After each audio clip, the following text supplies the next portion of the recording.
येताना काही आणलेलं नाही, जाताना काही न्यायचं नाही. ज्याच्यासाठी आपण लबाडे करून कमवली त्यांनाही त्याच्याशी काही घेणं नाही. वैशाखात सून आलेली ज्येष्ठात सासूला म्हणते मी येण्याच्या अगोदर या घरात काही नव्हतं. किती निर्लज्ज वाक्य आहे. म्हणजे बोलाय सुद्धा लाज वाटत नाही. काही नव्हतं, काही नव्हतं. तू ज्याच्या संघ आली तो होता ना, तो तिकूनच आणला पिकअप मध्ये घालून. म्हणजे आपण केलेल्या कष्ट. एक वाक्य समजा, तुम्ही किती पाप करा महाराज, पुण्यातही घरचे वाटेकरी नाही, पापातही नाही. शेवटी आपल्याला आपली कर्म भोगायची आहेत. याला वाटेकरी नाही कोणी. तिन्ही वाक्य परत ध्यानात ठेवा. आपण येतानाही काही आणलं नाही, जाताना काही न्यायचं नाही, आणि जेवढे कर्म करणारे त्याचं फळ आपल्याला भोगायचंय. मागच्यातला एकाला नाही. माणसं फक्त म्हणतात मग आमच्या माग माणसं आहे, चुकीचं आहे. फक्त पॉझिटिव्ह निघू द्या. पप्प्याची आई अंगणात येत नाही. पप्प्याची आई अशी डुकुंबाची. पप्प्याचा बाप नाही ना. हो नाही नाही नाही, हो नाही नाही. हे सगळं, हा सगळा भामट्याचा बाजार आहे महाराज. हो कधी ध्यानात द्यायचं. 1.5 तास प्रियकर प्रिय शिशी येड्या बाबळीत गप्पा आणतो. बाबळ येडी हा याडा. ती पोर आहे वर फट्या बावलीची. पण ती पोरगी त्याला म्हणते तू माझ्या डोळ्यात पाय, तू माझी धडधड ऐक. तो म्हणतो पण मी पॉझिटिव्ह निघलो. मग उलट तिकडं काय करतो. काय नाही महाराज, हा सगळा भ्रम आहे. मायावी गणे भ्रमला. पाठ दुसरा मुद्दा. हसं कीर्तनाला बोलत जायचं, पटलं तर म्हणायचं, आणि हसत हसत जगा. गॅरंटी राहिली नाही, फक्त पटापटा बोला. शरीर नासका आहे, शरीर कुचका आहे, शरीर सडका आहे. मान्य? पटापट बोला. शरीर कुचका आहे, शरीर सडका आहे, शरीर नासका आहे, पण देव राहण्याचं ठिकाण आहे. उलट फिरा. नासक आहे, कुचक आहे, सडक आहे, जाळायचंय, घाण आहे. याच्यासारखं घाण दुसरं काहीच नाही. याच्यासारखा दोन्ही बाजू मांडतो पुढं. नाचका आहे, कुचका आहे, सडका आहे, काटा ठोचला, पुळी आली, पू तयार झाला, पुसून टाकला, परत पुळी वाढली, हात सडला. सत शिकलं. हे सगळं नाचक आहे. आता उलट फिरा. शरीर नाचका आहे पण देव राहण्याचं ठिकाण आहे. जर नाचक्या शरीरात देव राहतो तर नाचक्या शरीरानं त्या देवाचं 24 तासात 14 मिनिटं का होईना भजन का करू नये. Question mark. करायलाच. कारण याची गॅरंटी नाही. काही माणसं खोकला दाबून मेली, खोकली सुद्धा नाही. त्याला माहिती खोकलं का 3.5 लाखाला ठोकली, खोकलीच नाही, मेली ती. पुरी माणूस शिकला का माणसं म्हणायचे सच शिकला. आता शिकला का माणसं म्हणते बाजू सर मॅ ठोकशील 1.5 लाखाला. किती अवघड काम आहे. थोडं पळत मागं नेतो पुढे आणतो. शरीर नासक आहे, शरीर कुचक आहे, पण देव राहण्याचं ठिकाण आहे. पुरावा आहे का हो. 3रा अध्याय 9वा अध्याय. तैसा हृदयामध्ये मी रामू सर्व सुखाचा आराम. याच्यात देव आहे म्हणून यानं जोपर्यंत हे आहे तोपर्यंत आतल्या देवाचं भजन करावं. पहिला प्रश्न संपला. कारण हे धोकाच देणार आहे. तेच काही हे मग एखादा माणूस काही लई बा प्रिय करायचं आणि प्रियशीचं एकमेकावर अफाट प्रिय असल्यामुळे दोघांनी संगत जळून घेतलं थोडंच नाही. ही भामट्याची दुनिया आहे. हे तात्पुरतं फक्त माईक आहे. मी आहे ना, तू कशाला आहे. तू काय आग लावायलाच आहे. तू कशाला आहे, तू कशाला आहे. हो एखाद्या बाईचं मुलगा तरुणपणात मिळाला तर त्या गुजिरवाणी 2 मुलं रडतात. मग त्यांचा आज म्हणतो रडू नका, मी आहे. मग मी आहे मग काय तो त्याला काळजीनं सांभाळतो. आणि सांभाळलं तरी इस्टेटीसाठीच सांभाळतो. फुकट सांभाळायला कोण मोकळा आहे कोणाला. 10-5 गुंठे त्याची राहणार आहे आणि मग आपल्याला ती भेटणार आहे म्हणून तर आपण का आला तू लुटायलाच. तू का आला. कोण लुटत आहे. काय नाही ह्या जगात. फक्त कटेवर हात ठेवणारच फक्त सत्य आहे. बाकी अख्खं जग लबाड आहे. तुमचं काय म्हणत. सत्य तू सत्य तू सत्य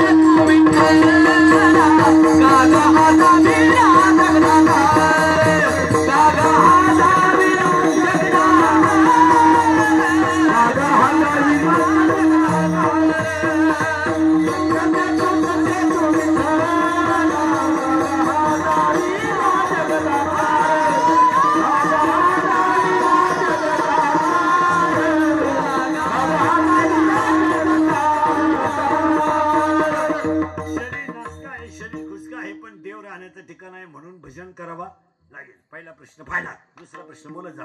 तुम्हाला मला सगळ्यांनी धोका दिला. सगळ्यांनी कोण असा बसलेला माणूस आहे बाबा सकट का तुम्हाला एकदाही धोका बसेल नाही. जमीन वाटून घेताना भावानं धोका दिला, खराब आपल्याला दिला.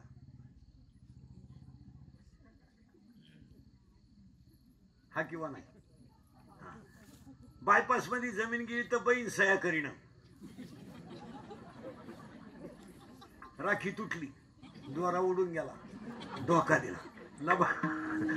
भावानं धोका दिला, बहिणीनं धोका दिला, मित्रांनी धोका दिला. प्यायला शिकवली ना आपल्या जमिनीला गिऱ्हाईक आणलं, धोका दिला. प्रियसीनं तर पुरा ATM मोकळा केला, आपल्याला तर केलं. प्रियसीने धोका दिला. तेवढंच म्हणा, सासऱ्यानं सुद्धा धोका दिला, याला मालगाड्यात बांधला. त्याला आपण सोडून कुणी गिऱ्हाईकच नव्हतं. आता ऐका, आपल्याला सासऱ्यानं धोका दिला, मित्रानं धोका दिला, पाहुणे रावळे तर हलकटाचे, त्यांचा काय विषय नाही, ते धोका देणं, ते नालायकाचे, त्यांचं काय. आणि भाऊबंद तर हरामीचे, ते मरायलाच पाहिजे. तुमचे माझे भाऊबंद आहे ना महाराज, अशी सपा सपा मारायला पाहिजे. इतके नालायक महाराज, जिवंतपणे नीट जगून देते नाही, मेल्यावर त्यांच्याशिवाय जाता येत नाही. खांदेकरी मग जुने लोक घरचेच 5 पोरं का होऊन द्यायचे?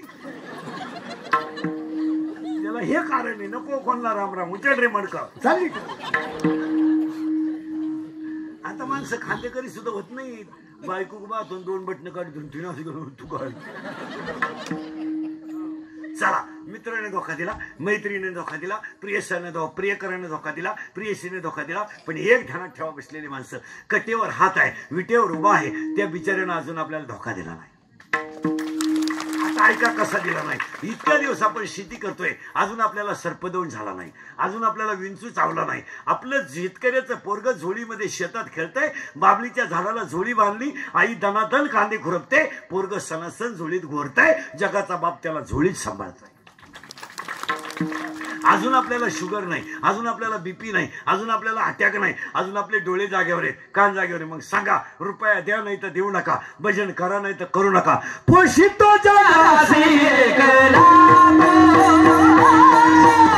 पोषितो जगासी एक नाम, पोषितो जगासी एक नाम, पोषितो जगासी एक नाम. स्तनापासून दूर झालेलं 2.5 वर्षाचं पोरग 7 तास आई कामाला गेली तर घरी राहते. 7 तास. 5च्या पुढे अंधार पडला का ती वाटेवरच घरकी घालते, कोणाला पाहिजे त्याला आहे ना. पण 7 तास त्याची जेवणाची, त्याच्या जेवणाची, त्याच्या झोपण्याची आणि त्याला जिवंत ठेवण्याची क्रिया देव सांभाळतो. आई बिचारी बिंदास शेतात राहते, येता येता काय नाही 2 चॉकलेट आणते. 2 चॉकलेटसाठी पोरग 1.5 तास वाटेवर उभं राहतं. आली बरं का मम्मी, आली बरं का मम्मी. ते जाऊ द्या, ते प्रेम आहे समजा, पण सांभाळणारा. आता काही बिनडोक लोक आहेत म्हणजे देव ते हलकटांच्या लाईन लागायचं नाही. ते काय झालंय, 80% जनतेला अहंकार झालाय का मी कोणीतरी विद्वान आहे बा, त्यांना दे हे धर्म ग्रंथ काही मान्य नाही. त्यांना ते काय झालंय, पैसा झालाय जास्त, बेजा झालाय. कुत्र्या संघ हिंडणाऱ्याला काय हरिपाठ कळत. 5 वाजता टॉमीला घेऊन हिंडत, ते म्हणतात काऊन एवढं काय ना. आता बरं, हिंडताना टॉमी पुढं ठुतय, ते टॉमी पुढं का ठुतय ते टॉमी लोकांना सांगतो, याला हिंडून आणतो. हे आता पार कामातून गेले, त्याला 5 वाजल्याचा हरी. आमची शेतकऱ्याचा माणूस शेतातून आल्यावर कधी बी हातपायावर पाणी घेतलं का पहिलं तुळशीला पहिली अगरबत्ती लावणार, नियम येतो. आमची जुनी 9 वार साडीतली आई होती, शेतकऱ्याची बाई. उठल्याबरोबर पहिल्या चुलीतली राख बाहेर काढणार, चुलीची राख बाहेर काढणार, पहिली गोष्ट ते काम करणार. मग पाणी तापवणार, मग तुळशीला आंघोळ झाल्यावर पाणी घालणार. ही नियम माना. नाही तर आता काय झालंय महाराज, मूर्ख माणसांना मान्यता समाजात आल्यामुळं चांगल्या धर्माला कलंक लागला. चपला घालून चपात्या करणे, उभ्यानं जेवणे, हे बुद्धिमानाचं लक्षण झालं. हे देव बिव अवघड आहे, तो असतो का? मूर्ख प्रश्न आहे. कीर्तनकार कंबर का बांधतो, तो मुडक बांधील, तुला काय करायचं? माळीत म्हणे 160च का, आम्ही 960 घालू, तुला रुतती का? हे धर्मविरोधी वागणारी माणसं स्वतःला विद्वान समजतात आणि धर्माला ग्लानी आणतात. काय मध्ये तुम्ही यांनी धर्माच्या विरुद्ध वागायचं काय? आपण म्हणलं ना माळ घातली पाहिजे, का घालायची नको? तुम्हाला एक वाक्य सांगा, कमी बुद्धीच्या माणसांना आयुष्य द्यानं जास्त जरी दिलं तर त्याचा उपयोगच नाही काय. त्याला तुम्ही एक माणूस एक प्राणी मारा, सगळ्या प्राण्यांमध्ये एक दोन प्राणी असेत महाराज, तुम्ही सगळ्या प्राण्यांचा अभ्यास करा. सगळ्या प्राण्यांना आईचं ममत्व आहे. सगळ्या प्राण्यांना. गाईचं वासरू 3-3 वर्ष दूध पित आहे, पण आई यायच्या वेळेस सांभाळते. हा, शिळीचं पण 2 प्राणी असे आहेत महाराज, त्यांना आईच कळत नाही. एक प्राणी असा आहे महाराज, त्याला फक्त जन्माला आल्यावर 3 तास फक्त आई कळते. 3 तास. 3 तासानंतर त्याला आई कळत नाही. हा, असा एक प्राणी आहे. असा एक प्राणी आहे का त्या प्राण्याला फक्त 3च तास आई कळते. कोणता? बोकड.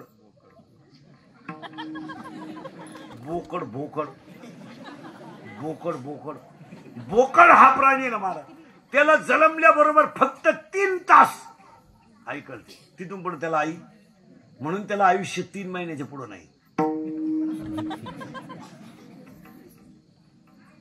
कोणच्या घरी 3 वर्षाचा बोकड आहे त्यानं बोटवर करा, ठुणारच नाही का? ती आवलतच तशी. आता तो बोकड लिंबू पिळून खाणारे किती धार्मिक असतील.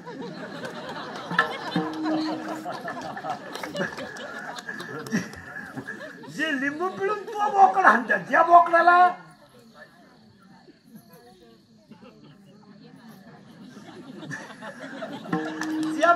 आई कळत नाही, तो बोकड आपण लिंबू पिळून खातो. मग तो सासरवाडीचं कल्याण करीन का आई बापाची सेवा करीन? एवढं सोपं गणित आहे ना. माणसं म्हणते तो माणूस का म्हणून हेडेवाणी करतो, तो खातोच ते. महिला म्हणलं पटकन उत्तर द्या बरं. 2 जावांना 2 पोर आहेत. 2 जावांना 2 पोर आहेत. एक वाट्यावर खेळते आणि एक दूध पिते गलासानं. थोरलीचं दूध पिते आणि धाकटीचं अंगणात खेळते. लबाड बोलायचं ना बरं का, जामुश आहे. माझ्या तोंडातली वाक्य बघावं लागते, आपली वाक्य खोटे नाही ठरत कधी. थोरलीचं दूध पिते आणि धाकटीचं अंगणात खेळते. आता तुम्ही त्याला खेळून द्याल का वडीत आणाल? बस तुम्ही त्याला वडीत पे पे पे. अगं ते म्हणतं मम्मी मी इकडं पेलो का इकडं निघते, कुठं निघू दे पे.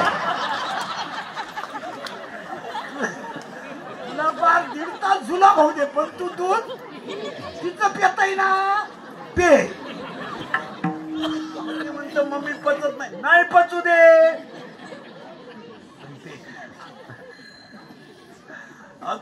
त्या पोरानं तिनं 2 कान फटीत मारून अर्धा ग्लास पाजलं, अर्ध सांडून दिलं, पण तिनं जावाला पचू दिलं नाही. सांगा तुम्हाला केव्हा विमान न्यायला येईल? तुम्हाला गाडी येईन न्यायला, घंटा गाडी सारखी. भजन लावून गाडी येते आता. चलो. म्हणून तर माणूस मेल्यावर मागून असं करता ना आपल्याला. वारे घालता, गंज उद्योग केले, निघा. गंज गावाची वाट लावली, निघा निघा. तो मेलेला म्हणतो कस काय जाऊ, कस काय जाऊ. तो मडक्यावाला म्हणतो माया मागे येऊन कस काय जातो. मी नाही तो म्हणा म्हणतो दिसला पाहिजे ना, म्हणा भात बांधून आणला, दिसलं म्हणजे काय. दुरा नाही, पण इकडं तिकडे जाऊ नको. सगळ्यांनी धोका दिला, पण देवाने धोका दिला नाही. आणि देवाने धोका दिला नाही म्हणून त्याचं भजन करायला हरकत. बाकी सगळे धोका देणार काही नाही. मला आपल्या पोराला आपण म्हणणार मी तुला इंजिनियर केलं, पप्पा ते कर्तव्य आहे.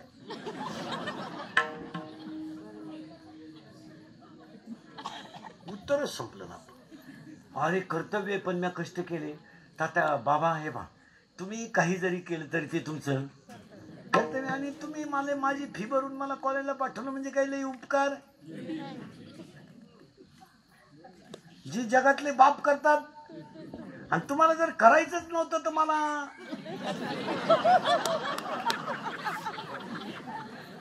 जन्माला तरी काय घातलं. ही चूक सगळी चूक आहे, आणि त्याची फळं तुम्ही भोगा. माझ्या मेवणीचं बाळात पण आलंय, मला तिकडे गेलंच पाहिजे.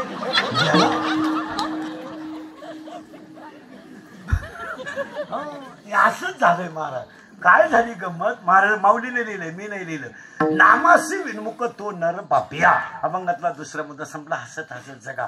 8 महिन्यातून आज हसले तुम्ही, नाही तर फार बदली झाली माणसं. हसत जा.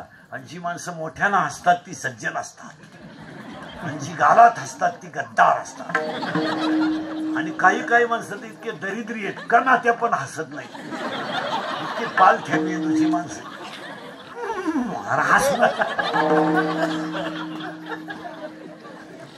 अरे कोण दिवस येईल कैसा नाही द्यायचा, काही याची गॅरंटी का? काही माणसं चालू चालू मेली, काही लाख गाव कटाळलंय. 103 7 महिने झाले अवलाद खाटाव पडेल, खाणं नाही पिणं नाही, पाहुणे भेटून गेले. कस काय हाय म्हणजे अजून बरं खात नाही पित नाही, बरं भजन नाही करीत नाही, नुसता उत्ताना पडेल आणि नुसता येईन त्या पाहुण्या का पाहत राहतो.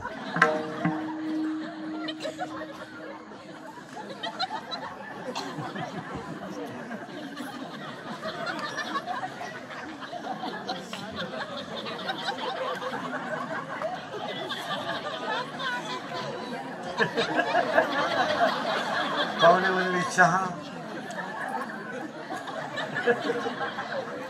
दूध थोडा रसा.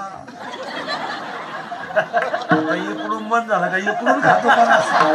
तू लाख करे रखवाली, तू लाख करे रखवाली, उड़ जाएगा एक दिन पंछी रहेगा पिंजरा, उड़ जाएगा एक दिन पंछी रहेगा पिंजरा, पिंजरा खाली, पिंजरा खाली, पिंजरा खाली, पिंजरा खाली. तोच सांभाळतो. यावर तुमचं मत काय?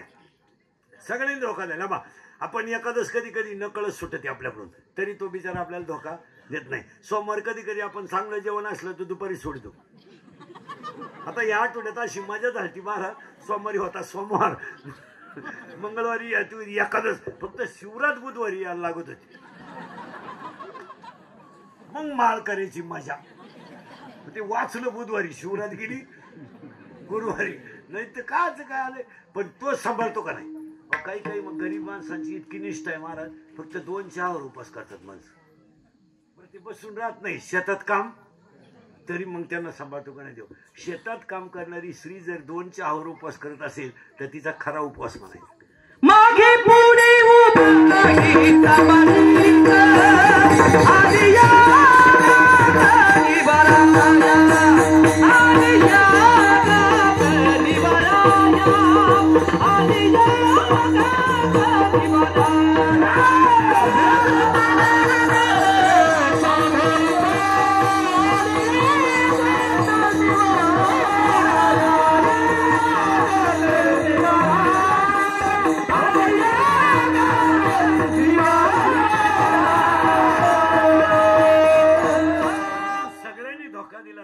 धोका दिला नाही म्हणून त्याचा कधी कधी तरी भजन केलं पाहिजे. कधी कधी नाही तर कामामध्ये आपण हसत हसत जगा. काळ वाईट आलाय.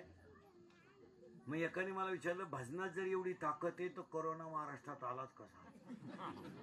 काही येडे अवलादीचे प्रश्न नाही अवघड राहते. तो जर म्हणला, तू खरं सांग का मला, महाराष्ट्रात कोरोनानं माणसं मेलीच नाही. इतरांचा जर अभ्यास केला तर इतरांचे जी शिपीनं गाडलेत. मग तुम्ही म्हणाल आपल्याकडे मेले ते कसे मेले? ते त्या मापात होतेच होते. म्हणजे त्यांची रोग प्रतिकारक शक्ती, community. Brain is same but capacity of knowledge is difference. मेंदू जरी सगळ्यांचा एक असला तरी त्याची कॅपॅसिटी वेगळी आहे. कोण डॉक्टर आहे? आता एकाच हॉस्पिटलला 4 रंगाची माणसं आहेत. एक डॉक्टर आहे, एक मधला डॉक्टर आहे, एक कंपाऊंडर आहे, एक नुसतं झाडू घेऊन झाडू पुसते. त्याचं प्रारब्ध आहे ना. असं नाही मला. प्रत्येक brain is same but capacity of knowledge is different. प्रत्येक माणसाची रोग प्रतिकारक शक्ती. पण चांगला जर अभ्यास केला महाराज तर आमचा पांडुरंग गजाच्या आत राहिला पण भक्त सुखीच ठेवला. आता हे मूर्ख लोकांना मान्य हे काय पण गपचिप राह, काही बरोडू नको. काय पांडुरंग कायच काय ही मूर्ख माणसं नाही, पण माना नाही तर नका मानू, पण एक आध्यात्मिक शक्ती ह्या जगात जिवंत आहे. मग त्यानं मला दुसरा प्रश्न विचारला, का हो तुम्ही एवढे पोपटावानी बोलता, तुमचा गाथा असा ज्ञानेश्वरी अशी, मग तो महाराष्ट्रात कोरोना आलाच कसा? मग आता का आला त्याचं उत्तर सांगू पटकन 2 मिनिटात. ऐका का आला, उत्तर ऐका. कंसानं 6 पोरं मारेपर्यंत एकही माणूस त्याला काही बोलला नाही. बोलला सावध राहा बरं का. बहिणीची बाळणपणाचं बाळ आहे, दगडावर आपटलं पठ्ठ्यानं. महाराज जाऊ द्या, बहीण तर सात्विकच होती, बिचारीला बाळ झालं, यानं दगडावर आपटलं. पण 8वा 7वी तर त्याला सापडली नाही, ती तर मायाच होती. 8वा पठ्ठ्या सुद्धा जन्माला आला. एक वारकरी विचार करा, तो जन्माला आला तर बंदी खाण्यातली कुलप निघाली होती आणि चोपदार झोपले होते. मग त्यानं आल्याबरोबर कंसाला कवडी मारून मारलं नसतं का? कारण तो मारायलाच कोणाला आलता? पण कंसाचा योग्य काळ येईपर्यंत त्याला थांबावं लागलं. मग बिचारा टोपलीत बसला, पलीकडे गेला, तिकडे राक्षस मारले, शेवटी डोंगर उचलावा लागला, अनेक कामं करावं लागली, तेव्हा तो कंस सापडला. पण कंसाला मारलंच ना. बायको पळवली तरी रावणाला कोणी बोललं नाही. होऊन दे बघतो. आता मला तसं सांगा, तुम्ही पटकन उत्तर द्या. महाराज मंडळी सदा गायकवाद राम देव टपकन जवळ हरणाला धरून, तेव्हा रावण हल्ला नव्हता. पण हो द्या योग्य काळ. 99 शिव्या ह्या पठ्ठ्यानं तोंडावर दिल्या. 99. बरं शिव्या देणार काय? लई सुईच होतं का? म्हणून शिव्या कोणाच्या खावा महाराज, दारुड्याच्या खाऊ नाही. दारुड्याने शिवी दिल्या भोंगळा करू हाणावं महाराज. याचं कारण सांगतो महाराज. दारुड्या शिव्या देताना आठवण देत असतो, तो फक्त दारूचं रूप घेतो, नाही तर त्यानं चांगल्याची जिरवायला ते केलेलं नाटक असतं, कारण तो मागचं काढितो. मग बरं मूर्ख लोक काय म्हणतात, तो तर पेल होता, पण तुम्हाला तर काही कळावं का नाही, तो पेल नव्हता, तो मागचंच उकरून काढतो, तो रिपीटच केला पाहिजे, त्याला अंडरपॅन्ट काढून आणलं पाहिजे. कारण त्याचे जे शिव्यान त्याचं जे भांडण आहे ना, हे सगळं मागचं राहतं. काय म्हणणं तुमचं? तो जाणून बुजून करतो महाराज. काय दारू प्यायला काही माणसाला सुधरत नाही का? काय तो येताना तर असं येत असतो दुकानातून, मी नालायक आहे म्हणून ते तसं. चला थोडं पुढं आलता आपण बॉम्बाला सगळं. 100 शिव्या 99 शिव्या देईपर्यंत याला मारलं नाही. मग तसंच झालं आपलं. आपली माणसं आहे ना महाराज, या 7-8 वर्षात माझाटलीच होती. मोटरसायकल चाललं, कुत्र्याला थान, पुरीला पाहिलं बोकड्याचा आवाज काढ, मी मुताटलीच होती. एक पोरग तर पुरीच्या मागे चाललं, पुरीला पाहिलं म्हणतो, अरे अरे अरे अरे अरे अरे अरे चंद्र तर दिवसा उगला. याला ती पोर चंद्र दिसली, पण ती पोरगी नंगाट होती, तिच्या पायी 6 पोरांनी भाषा गेला. ती म्हणली, अरे अरे अरे चंद्र दिवसा निघाला, पण घुबडाला दिवसा दिसलं कसं? तो आम्हाला जाऊ दे. घुबाड तर म्हणली ना, मंजूळ ध्वनी तो कानावर पडला. यांचं काय घेऊन बसले महाराज? चला थोडं मागे जाऊ. आपली माणसं धर्म सोडून वागायला लागलीच होती महाराज. लग्नाला खर्च वारे माप, कोटीचं लग्न बामणाचे पैसे बुडवायचे. डीजे 70,000चा. मग देवानं 2020ला मीटिंग घेतली, ही आकळायचे कशी, आणि मग जिरली. तुमचं काय घेऊन बसले? आमची जिरली तर आम्हाला 9 महिने कुत्र विचारी ना, फोन चालू असून रिंग वाजणं तुझ्या नका. मध्ये 2 महिने आम्ही काढली कसर म्हणायला सगळी, तरी मी 2 महिन्याचा मधला काळ सापडा तर 110 काढली. मी 3 काढत असतो रोज. 3-4 असं. 1-2 आपलं जमतच नाही कधी. एक तर नाही जमत. आमची मंडळी जरा येडेवणीच करायला लागली होती महाराज मंडळी बी, गायक वादक बी. चहा नको, दूध नको, आता म्हणतो काही नेऊ नको, बोलव. जिरली सगळ्यांची जिरली. 1.5 महिना काही नाही दाढी केली नाही, काही नाही, तांब्यात कोळशे घालून इस्त्री केली. चहा बंद, दूध बंद, काढा सुरू केला. काढा असा नंगाट आला महाराज. इकडं प्याला, इकडं आग, इकडं प्याला, इकडं आग, इकडं प्याला.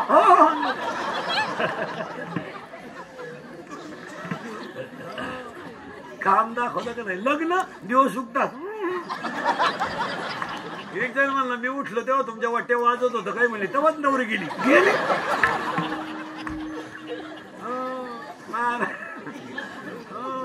महाराज याला ओव्या ओव्या म्या बोलविल्या वेद बोले देवच करीतच असतो. सगळं केले की नाही जागेवर शिकवलंच लग्न साधे.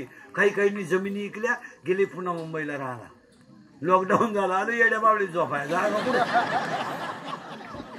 करील ती काय नोय महाराज करील ती काय नोय महाराज करील ती काय नोय महाराज करील ती काय नोय महाराज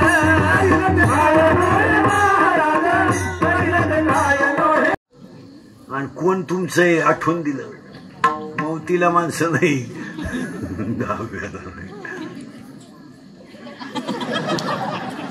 हो शिकून दिलं आणि साधं राहायला सुद्धा शिकवलं. रेशनचे गहू जर शेतकऱ्याने घेतले तर हे हाती पैसेवाले आणि सर्व्हिसवाले त्यांना हसायचे. ते गहू खाण्याच्या लायक नाही. त्यांच्या बायका तर नाकानं कांदे सोलायच्या. आमचे पिंटूचे पप्पा कधीच रेशन आणत नाही ते आणि त्यांना ते आवडतही नाही. त्याची चपाती इतकी टेस्टी नसते. चपातीला टेस्ट असते इतकी टेस्टी नसते. तेच रांगेत उभं होतं 3 किलो दे रे 3 किलो हलकट शर्टिंग करून 3 किलो. शेतकऱ्याचं तसं नाही. फुकट तांदूळ मिळाले त्याने विकून टाकले. तो हुशार ते फुकट तांदूळ मिळाले त्यांना 10 रुपये किलो विकले. दुकानदारानं पॉलिश करून त्याच्यात 40 ठोकले तांदूळ. शेतकरी नाही लॉकडाऊनला घाबरत महाराज. शेतकरी अजून एकही वर्ष लॉकडाऊन झालं तर घाबरत नाही. तो बळीराजा आहे. त्याची बायको शेतात गारक्याला गेली तरी 2 वांगे 3 मिरच्या घेऊन आली गेला दिवस. नोकरीवाल्याची बायको काय बाथरूमच्या इटा खाते काय काय करील काय महाराज. काही झालं तर देव येतो आणि काही झालं तर एक वाक्य सांगा कुणी किती छळा शेतकरी हा राजाच आहे. कालही राजा आहे आजही राजा आहे उद्या राजा. त्याला काय 1 गुंठ ऐकली आता हा काय की फॅन इकितो का घरात. महाराज ज्ञानोबारायनं ओवी लिहिली शेतकऱ्याला. आपण नाही बोलत. 18व्या अध्यायात ओवी किंम होणा कृषी जिने गोधने वर्तून यावे. ज्याच्या दारात गाय त्याच्या दारात गाय ज्याच्या घरात आई वडील म्हातारे आहेत त्या घरात देव कधीच उपाशी ठेवत नाही कोणता. ज्याच्या दारात गाय ज्याचे पाय काळ्या आईला लागतात आणि ज्याच्या घरात आई बापाची सेवा होते आता देव कोणाला उपाशीच ठेवत नाही. आता जी येडेवाणी म्हातारी माणसं घरात सांभाळणं म्हणजे सोपं नाही महाराज. ते शेतकरी या बाबतीत आपण सर्व्हिसवाल्यांना मानतो. खरेच बिचारे सेवादारी ठेवायचेच नाही घरात. आईबापच नको खोकला नको ते हुशार आहेत महाराज. म्हातारा माणूस घरात सांभाळणं म्हणजे महिला मंडळ ज्या घरात म्हातारी आजीबाई आणि आजोबा आहे ना सांभाळणं लय अवघड आहे. लहान पोरापेक्षा म्हातारी माणसं सांभाळणं लय कसरत. चहाचा कप खाली ठेवतंय पिऊन आणि एखादा पाहुणा भेटायला तो चहा घेतला का 4 दिवस झाले चहा नाही. हा विनोद नाही बरं का. त्या माणसाची स्मरणशक्ती कमी होते. बरं पाहुणे इतके ना नाही त्यांनी समजून घ्यावं का नाही वय झालं याचं नाही ध्यानात राहत नाही तर चहा याला दिलाच. तो लगेच गावात जाऊन म्हणतो गेलो तो भेटायला बरं का. काय खरं माझ्या डोळ्यानं पाहिलं नाही. 4 दिवस म्हाताऱ्याला आणि त्याची बायको तर ती बंगारच ती भेटून तिला म्हणजे पप्प्याचा बाप म्हणत होता म्हाताऱ्याला आता देवानं देव नेल त्याला पण तुला पहिलं न्यायला पाहिजे. महाराज ज्या घरांमध्ये म्हातारी माणसं सेवा म्हाताऱ्या माणसाची सेवा केली जाते ना त्या घरातल्या स्त्रीला 4 दिवस आयुष्य जास्त देतो देव. मग म्हणून तर शेतकरीची बाई 3 मळ्या ऊसाच्या थोडी ती बादलीवर धुनत होती. सर्दी नाही आहे का ठणठणीत 10 लिटर दूध काढी ती 3 मुळ्या ऊसाच्या थोडी ती मजुरीच्या बाई संघ हजर. इथं लिफ्टनं वर जाती लिफ्टनं खाली मनक्यात गॅप डोळ्याला अंधार आहे. अगं बाई तू जगती तरी का त्यालाही मोकळं करीन तोही गुतून तुला त्यालाही दुसरी करता येईन तू उलथानं काय करते माना नाही तर नका मानू महाराज पण आई बापाच्या सेवेत देव आहेच. हे बरेचशा लोकांना पण न पटणारी गोष्ट आहे पण शास्त्रानं ती सिद्ध. तुम्ही साधं उदाहरण घ्या ना मला वनवासाला पाठवणे आई सावत्र आहे का सख्खी आहे मला माहित नाही आज्ञा म्हणून मी जाणार. तेव्हा प्रभू रामचंद्र म्हणणे असं नाही मला वनवासाला जायचं काय केलं असेल सगळे काय केलं असतं दशरथांनी काही काही ना काय करून करून काय काही केलं असतं भरत व्हायला घेतला असता काय केलं असतं. तुम्ही खाजवा ना डोकं जर डोक्याला ताण द्या बरं. जर राम म्हटलं असतं मला माहित नाही मी वनवासाला काय केलं असतं काही न भारताच्या बाजूला घेतलं असतं राज्याचे 2 भाग केले असते आणि एका वाहिलं घर काढून राज्य वाहिलं काढून काही न राज्याचा कारभार भारताकडं याच्यापेक्षा काय केलं असतं. औषधाची बाटली दाखवली असते आम्हाला जाय नाही तर घेईन मी काय करून करून काय केलं असतं. नाही तर दशरथाला म्हणली असती चाल कचेरीत घटस्फोट घे तो हा विषय संपला. विशिष्ट पोडगी मला महिन्याला आणून देईन मी भरत माय बापाच्या घरी जरा थोडं हाय म्हणतात काय करून करून का नाही तर मान्य असती त्याला भाव वाटा नाही काही नाही फक्त मला नेहमी राज्य माझ्या नावावर करून द्या महाभारत मी आता काय पण नाही माज्ञा माता सख्य का सावत्र याला